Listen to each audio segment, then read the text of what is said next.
Student, welcome back to गीत classes. So student, कैसे हैं आप लोग? आई होप आप लोग अच्छे होंगे, अच्छे से पढ़ाई कर रहे होंगे। प्लीज़ आप लोग पढ़ा करिए, समझा करिए, क्योंकि आप लोगों का अब एग्ज़ाम आने वाला है। और ये मैं क्वेश्चन लेके आई हूँ सेमेस्टर 1 के लिए, जो 25 से 29 के स्टूडेंट है। देखिए, VVI सब्जेक्ट मैंने पिछले क्लास में मनोविज्ञान का स्वरूप का कार्य क्षेत्र का वर्णन का शेयर किया था, आप लोगों को समझाया था। तो मैं आज आप लोगों को मनोविज्ञान का कार्य क्षेत्र क्या है, मनोविज्ञान के अर्थ एवं क्षेत्र की व्याख्या करें। मैंने पिछले क्लास में इसमें बोला एक क्वेश्चन में दो क्वेश्चन छुपा हुआ है, ठीक है। तो मैं आज आप लोगों के साथ ये शेयर करने वाली हूँ, मनोविज्ञान के अर्थ एवं क्षेत्र की व्याख्या करें, ठीक है। तो देखिए, उतना हार्ड नहीं है, मैंने आप लोगों को मनोविज्ञान क्या है समझाया है। शायद आप लोगों को समझ में आ गया होगा। अगर आप लोगों को समझ में नहीं आया है तो मैं बार बार बोलती हूँ आप लोगों से, अगर समझ में नहीं आता है तो आप लोग मेरे को कमेंट में बोल सकते हैं, मैम समझ में नहीं आया, तो मैं फिर से समझा दूँगी, ठीक है। तो चलिए आज स्टार्ट करते हैं क्लास। देखिए, मनोविज्ञान का कार्य क्षेत्र क्या है। देखिए, मनोविज्ञान का क्षेत्र बहुत बड़ा है। मनोविज्ञान का क्षेत्र जो है ना, बहुत बड़ा है, छोटा मोटा नहीं है, बहुत ज़्यादा इसका स्कोप है। क्षेत्र बहुत बड़ा है।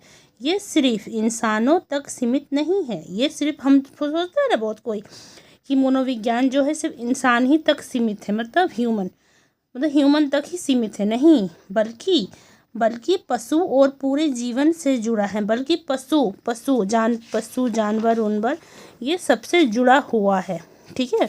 देखिए, पहला पॉइंट आप लोगों को लिखना है, अंदरूनी मानसिक क्रिया। अंदरूनी जो हम लोगों का अंदरूनी होता है, ठीक है, इंडिविजुअल, जैसे खुशी, दुख, गुस्सा, डर आदि भावनाएं जो हम खुशी महसूस करते हैं। देखिए, अंदरूनी हम लोगों का मन, अंदरूनी हम लोग का अंदर में क्या चल रहा है, क्या नहीं चल रहा है, कोई तो जानता नहीं। देखिए, हम लोग अंदर कभी कभी बहुत ही ज़्यादा खुश होते हैं। हम लोग को फीलिंग के अंदर से ना आता है, ऐसे बाहर से तो आप ऐसे बाहर से तो खुश नहीं देखा सकते कि हम बस आप हंस रहे हैं, दांत दिखा के हंस रहे, जोर जोर से हंस रहे, वो तो आपका अंदरूनी मानसिक क्रिया है ना, वो तो अंदर से आपका आ रहा है। तो वही है अंदरूनी मानसिक क्रिया, यही है, ठीक है। जैसे खुशी, दुख, गुस्सा, डर आदि भावनाएं जो हम लोग का खुशी का भावना होता है, दुख का भावना होता है, हम लोग को गुस्सा लगता है, हम लोगों को डर लगता है आदि एक्सेट्रा भावनाएं जो हम खुशी महसूस करते हैं, इन्हें अंतर्दर्शन खुद के मन को देखना से समझा जाता है। मतलब कोई हम लोग बहुत ही ज़्यादा खुश है, फिर भी हम लोग चुपचाप से बैठे हुए हैं, ठीक है। कोई तो हम लोग का मन में अंदर झांक के तो नहीं देख सक रहा ना, क्यों हम लोग इतना खुश है, वो हम लोग पूछ सकता है क्या हुआ, क्या बात है, क्यों इतना खुश हो।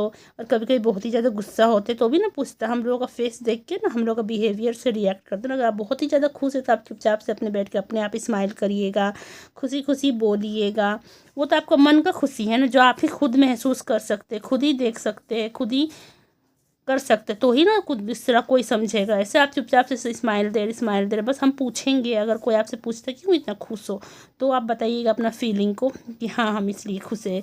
या गुस्सा करती हो तो आप रिएक्ट करते हैं, आपका बिहेवियर चेंज होता है, तो उसी से पता चलता है। तो इसीलिए अंदरूनी मानसिक क्रिया है, ओके। अच्छे से समझ में आ गया होगा आप लोगों को, अगर नहीं आया होगा तो आप लोग बोल सकते हैं, प्लीज़ बोला करिए और मेरे चैनल को सब्सक्राइब करिए, ठीक है। अंदरूनी मानसिक क्रिया जैसे खुशी, दुख, गुस्सा, डर। और कभी डर लगता तो हम लोग चिल्ला देते हैं, बोलते हैं डर लग रहा है, पूरा कांपने लगते हैं, ठीक है। वही है, उतना हार्ड नहीं है। जैसे खुशी, दुख, गुस्सा, डर आदि भावनाएं जो हम खुशी महसूस करते हैं, इन्हें अंतर्दर्शन खुद के मन को देखना से समझा जाता है, ठीक है, फर्स्ट पॉइंट। अब दूसरा पॉइंट आप लोगों को लिखना है, भावनात्मक और संवेगात्मक क्रियाएं। भावनात्मक और संवेगात्मक मतलब होता है जो हम लोग देखते हैं, देख के जो गुस्सा करते हैं, चिड़चिड़ाते हैं, डरते हैं, कांपते हैं, बाहर जाते हैं, बाहर से देखते हैं, ठीक है, वो भावनात्मक। जो हम लोग रिएक्ट करते हैं भावनात्मक होता है। संवेगात्मक जो हम लोग देख के रिएक्ट करते हैं, जैसे जैसे आप फिल्म देखते हैं तो फिल्म देख के रिएक्ट करते हैं ना, अगर बहुत ज़्यादा अच्छा सीन आता है तो आप लोग पूरा ज़ोर ज़ोर से हंसते हैं, ताली बजाते हैं, या डर लगता है आप लोगों को तो पूरा चिल्लाते हैं ना, और गुस्सा लगता है तो सामान इधर उधर फेंक देते हैं। तो वो हुआ भावनात्मक, जो हम लोग रिएक्ट कर रहे हैं और जो देख के रिएक्ट करते हैं वो उसको बोलते हैं। ठीक है, क्लियर है? देखिए, तो आप लोगों को इसका लिखना है। कैसे लिखिएगा आप लोग इसको? जैसे क्रोध में चेहरा लाल होना, डर जिस चेहरा, जब आप बहुत ही ज़्यादा गुस्सा पूरा ज़ोर ज़ोर से आप सांस लेने लगते हैं, पूरा ज़ोर ज़ोर से सांस लेते हैं, ज़ोर ज़ोर से, ठीक है, और पूरा चेहरा आपका लाल हो जाता है, पूरा गुस्सा से पूरा पसीना आता है, ठीक है। और डर से काँपना, अगर आपको बहुत ही ज़्यादा पूरा बहुत ही ज़्यादा लेवल पे आप डर गए तो आप पूरा काँपने लगिएगा ना। ये बाहर से देखी जा सकती है, अंदरूनी तो ये बताए जो खुशी उसी हम लोग को होता है वो, और ये भावनात्मक और संवेदन जो बाहर से हम लोग देख सकते हैं। अगर आप गुस्सा चुपचाप से गुस्सा कर कुछ रिएक्ट नहीं कर रहे, डर नहीं रहे, कुछ नहीं कर रहे, ठीक है, तो उससे हम लोग कैसे पता चलेगा? नहीं पता चलेगा, वो अंदरूनी में आ जाएगा। भावनात्मक और संवेगात्मक क्रिया जो आप रिएक्ट करेंगे, गुस्सा दिखाएंगे, गुस्सा से चेहरा आपका चेंज हो जाएगा, लाल पीला हो जाएगा, आपको डर लग रहा है तो आप पूरा काँपने लगिएगा। तो ना हम लोगों को पता चलेगा कि हम मतलब किसी और से पता चलता है इंसान को कि इसके साथ क्या हुआ है क्या नहीं हुआ है। ठीक है, आप लोगों को अच्छे से नहीं समझ में आएगा तो आप लोग मुझसे पूछ सकते हैं। अब शारीरिक क्रिया, सबसे शारीरिक क्रिया क्या होता है? जो हम लोग का शारीरिक में क्रियाएं में रिएक्ट करते हैं, हम लोग का बॉडी रिएक्ट करता है, ठीक है। बॉडी रिएक्ट करता है। सब में घूम फिर के एक ही जैसा आंसर होता है, उतना हार्ड नहीं होता है, ठीक है। मानसिक वजह से होने वाली बॉडी की हरकतें, जैसे गुस्से में किसी को मारना, पहले मन में विचार आता है फिर शारीरिक काम करता है। इसमें गुस्सा करना, कांपना, गुस्सा से चिल्लाना, चीखना, चेहरा लाल होना इसमें आ गया। तीसरा पॉइंट में इसी का मतलब शारीरिक क्रिया जो हम लोग का बॉडी रिएक्ट करने लगता है, ठीक है। इसमें भी वही है, इसमें भी वही आप लोग लिखिएगा तो सेम ही होगा, बस इसमें थोड़ा चेंज कर दिया है। उसमें मतलब पहचानना, आप कैसे पहचानिएगा? अंदरूनी में आपका अंदर खुशी होगा, आप स्माइल करिएगा, ठीक है, खुशी महसूस करिएगा। सेकंड में क्या है कि हम लोगों का चेहरा में पता चलेगा, हम लोग का चेहरा चेंज होगा, हम लोग का शरीर काँपेगा। और शारीरिक क्रिया, शारीरिक मतलब हम लोग का बॉडी रिएक्ट करेगा, बॉडी हम लोग का काम करने लगेगा अगर इस क्रिया में होगा तो, ठीक है। देखिए, मानसिक वजह से होने वाली बॉडी की हरकतें, जैसे गुस्से में किसी को मारना। ऐसे अगर आपका किसी से अगर बहुत ही ज़्यादा वाला लड़ाई हो गया, ठीक है, तो आप तो उसके ऊपर पहले पूरा गुस्सा करिएगा, उसके बाद आपके मन में विचार आएगा ना कि इसको तो आज मार ही दे, आज तो इसको कूट दे, बहुत ही ज़्यादा मार दे, इसका हर लेवल पार हो रहा, तो उसके बाद ही ना आप उसको मारिएगा। तो आपका शरीर पहले, आपका दिमाग काम करेगा ना, आपको दिमाग में पहले आएगा कि इसको मारे, उसके बाद आपका बॉडी रिएक्ट करेगा, बॉडी काम करेगा, हाथ पैर आप चलाइएगा, उसको मारिएगा। तो ये वही है, ठीक है। शारीरिक क्रिया, मानसिक वजह से होने वाली बॉडी की हरकतें, जैसे गुस्से में किसी को मारना, पहले मन में विचार आता है, पहले हम लोग का मन में विचार आता है, फिर हम लोग का शरीर काम करता है, यानी कि तब आपका हाथ पैर सब काम करेगा। ओके, ठीक है। अब देखिए, वातावरण का अध्ययन, वातावरण से भी बहुत रिलेटेड बहुत है, ठीक है। बाहर की चीज़ें, हवा, दोस्त, घटना हमारे मन पर असर डालती। बाहर की चीज़ें भी हम लोग का मन में बहुत ही ज़्यादा असर डालता। अगर बहुत तेज़ हवा आता है तो आप बोलते हैं ना कि क्यों इतना ज़ोर से हवा चल रहा है, ये हवा कब बंद होगा, कब बंद नहीं होगा, ठीक है। और दोस्त भी अगर आप लोगों को कुछ बोल दिया, अगर कोई दोस्त का कुछ बात आपका मन में बैठ गया तो उससे भी आपको फ़र्क पड़ता है। घटनाएं, अगर ऐसे कुछ घटना हो गया, अगर आपका सामने देखिए जैसे एक्सीडेंट हो गया किसी का, तो वो तो आपका मन में, एक्सीडेंट तो मन में हम लोगों का बैठ जाता है ना, और बहुत ही ज़्यादा हम लोग का मन में असर डालता है। दोस्त से लड़ाई हुआ वो भी मन में असर डालता है, तेज़ हवा चलता है वो भी हम लोग का मन में असर। सबसे ज़्यादा अगर मैं बोलूँगी तो हम लोगों का मन में, जो हम लोगों का मन आँखों का सामने जो घटना होता है वो हम लोगों का मन में असर डालता है। जैसे ठंड लगने पर दरवाज़ा बंद करना, या दोस्त देखकर खुश होना, इसलिए वातावरण को समझना ज़रूरी है। ठीक है, ये तो हो गया घटना हम लोग का मन में असर डालता है, ये भी आप लिख सकते हैं। खुशी का देखिए, अगर आपको ठंड लगता है तो आप क्या करते हैं, आप दरवाज़ा लगा देते हैं। दोस्त अगर आपका दोस्त अगर घर में आपका आ गया, ठीक है, तो दोस्त को देख के आप खुशी होते हैं, ये वातावरण है ना। ये भी लिख सकते हैं, जो मैं बताई वो भी लिख सकते हैं, दोनों सेम ही है, पर इसमें थोड़ा अच्छा से लिख दिया। पर दोस्त लोग लड़ाई हो गया वो भी तो हम लोग का मन में असर डालेगा ना। अगर आपका दोस्त से लड़ाई हो गई और वही दोस्त आपका घर आ गया तो आपको पूरा गुस्सा लगेगा ना, ये मेरे घर क्यों आया है, तो भगाओ। मैं तो भगा दूंगी। आप लोग क्या करिएगा कमेंट में ज़रूर बताइएगा। ठीक है, सॉरी। अब देखिए, अब क्या 5th पॉइंट क्या है, पशुओं का व्यवहार। पशुओं का व्यवहार है, सिर्फ इंसान नहीं जानवर का भी अध्ययन होता है। मैंने आप लोगों को कल ही बताया था, सिर्फ इंसान ही नहीं जानवर पर भी अध्ययन होता है, इसलिए क्रियाएं सरल होती है, इसलिए इंसानों को समझने में मदद मिलती है। जानवरों में भी होता है, पशुओं में भी होता है, ठीक है, इसलिए क्रियाएं सरल होती, इसलिए क्रियाएं जो होता है ना ईजी होता है और इंसान को समझने में मदद। जैसे इंसान रिएक्ट करता है तो ऐसे जानवर लोग को भी ठंडा लगता है, गर्मी लगता है, वो लोग भी पानी से बचता है, हर कुछ करता है। ठीक है, तो अब देखिए, अब 6 पॉइंट है व्यक्ति का विकास।